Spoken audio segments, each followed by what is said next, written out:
Oh, I know the demand for this is very, very high. So that's why I am going to do this recording the first thing in the morning instead of going to get some breakfast or go online and check my news or whatever. No, I'm going to wake up and I'm going to do a recording of chapter 3 of Kana Eternity. Because you, the fans, demanded it.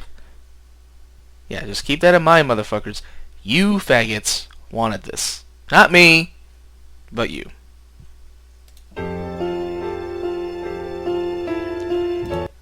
Yeah, you know what? Let's skip that shit. Kana Eternity, Chapter 3, Encounters. Let's just get this shit on the road. Another chapter down. I think I found a more efficient way to put these chapters together. This one wasn't as bad as the others. This one wasn't as bad as the others were. Sure, okay. At least it didn't seem that way. I don't have much to say this chapter, so just enjoy it. If you can. And from J-Pop for Life.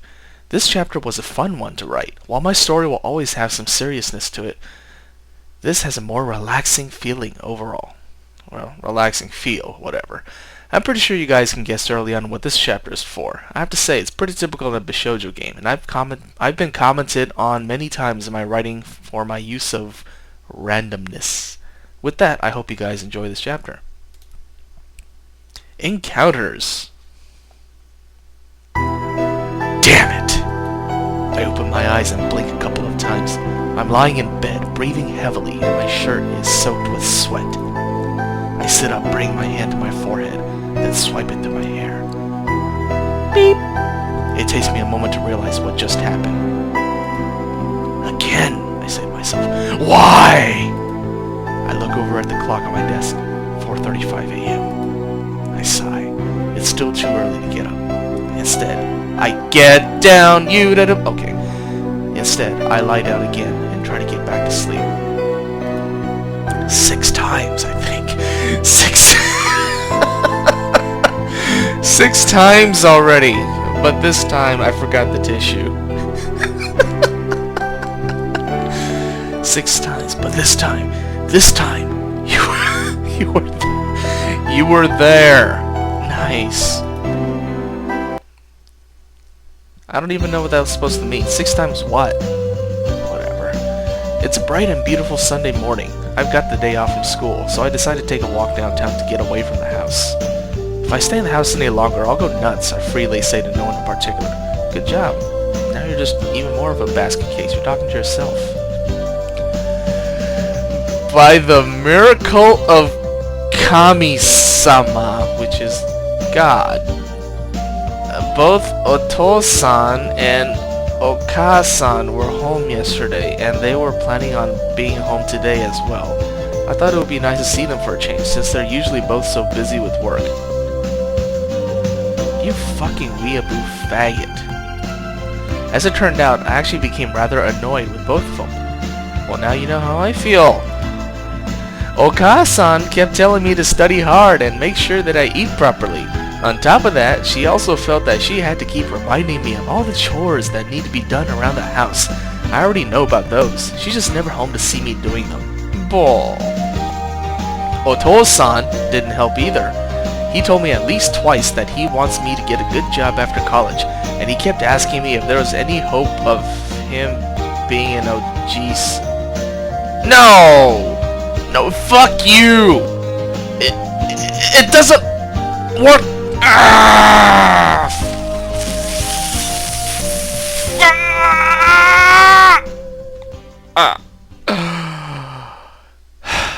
Okay. Jeez, I sigh. Parents can't help but be parents, I guess. I'm walking through the shopping district, stopping to look in the windows whenever something in particular catches my eye. I wander into a jewelry store and look around idly for a while. Nothing looks particularly interesting though. Well, not until my eyes fall on a pair of earrings. Oh, those earrings are so you. They're beautiful, I think, as I look at them. Really? Really? They're small heart-shaped studs made of white gold. They're beautiful. Oh, really? Okay. I imagine how the earrings would look on Kana. I'm sure they'd suit her perfectly, and if not, I'd give them to myself. I imagine bringing them to her. Kana, these are for you. These two mysterious objects are for you. What are those? Oh, bro! Her eyes light up as I open the open the box. 1. Cut a hole in the box. 2. Put your junk in that box. She takes them out and puts them on, then looks at me. How do they look? I just reach out, running my hand through her hair and tucking it back behind her ear. The earring glints at me from Kana's earlobe as I examine it carefully. I lean closer. Taka! Huh? Startled out of my thoughts, I look up. It's Kyoko. She's standing there next to me with her hands on her hips and her head cocked at me indignantly. Today she's wearing a white headband, holding her hair back from her face with cute rabbit faces embroidered on it. Typical of her, really. I mean, she just wandered out with nothing else but that headband. Mo, she complains. I'm here trying to get your attention and you're just standing there with that stupid grin on your face, lost in your own world. Eh, Kyoko, I mumble, still not quite with it. Eh, Kyoko, is that all I get? Well, it's nice to see you too, she says, pouting. Ah, gomen, I reply, scratching the back of my head and feeling kind of silly. You know, okay, you know what? Why does every guy in anime do that head-scratching bullshit? Every time you see, like, you know, the nice guy, and he gets kind of flustered or embarrassed, he puts his hand to the back of his head and scratches it. Well, what is up with that? That shit started, like, when I first started watching anime around Tenshin Muyo, and it's like, they've always done it. What is up with that? Why do they do that? I don't get it. It's nice to see you. What are you doing here? Shopping, she says excitedly. I was walking around when I noticed you in here, so I came for you, but you were busy staring at those earrings. Any reason why?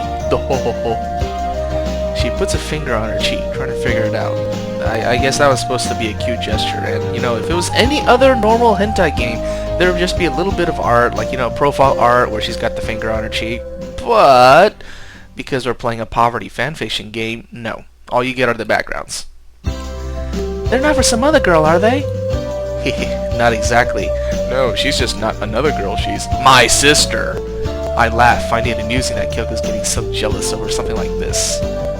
Kyoko looks at me, confused. Then her eyes narrow, and a teasing smile works its way onto her face.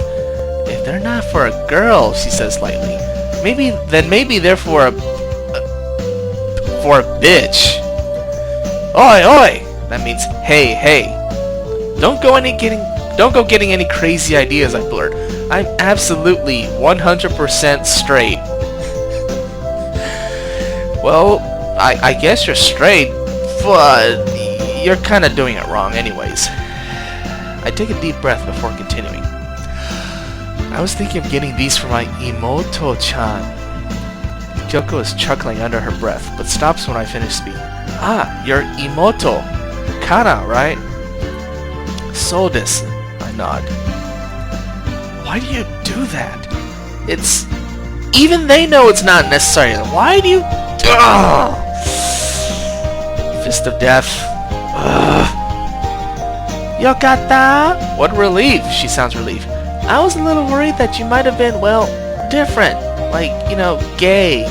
That's bad. I mean, fucking your sister's fine, but being gay is bad. But I'm also glad that you're not out buying gifts for other girls when you haven't bought me anything yet. If it's for your Imoto, it's okay though. I glare at her, but that just makes her chuckle again. I buy the earrings and we leave the store together. Taka, she asks.